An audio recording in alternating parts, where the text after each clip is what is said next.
jannada ilaahay baa iska leh ciduu doonuu geliyaa sidaas daraaddeed waxaa khalad ah arrinta waayahan carabkeenna aad ugu badan oo ruuxa dhintay marka laga warramayo dadka dhintay waxaynu ku haynaa marxuum hebel marxuumkii hebel ahaa yaa warkeenna ku badan war yaa idiin sheegay in ilaahay u naxariistay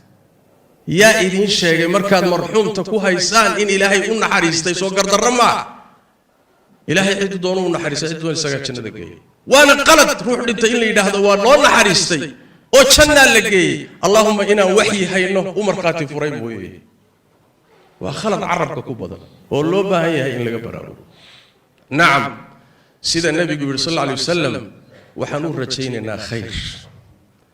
sidaas daraaddeed faa'iidada koobaadii waxa waaye ka gaabso arrimaha qaarkood hebel baa janno galay iyo hebel baa khaatimo wanaagsan ku dhintay iyo hebel baa loo naxariistay hawshaas ilaahay bay u taallaa laakiin ilaahay baan khayr uga rajaynaynaa mu'miniinta dadka cusaada iyo gaaladana waa u baqaynaa intaasaa lagaga gaabsanayaa masalada iyada ah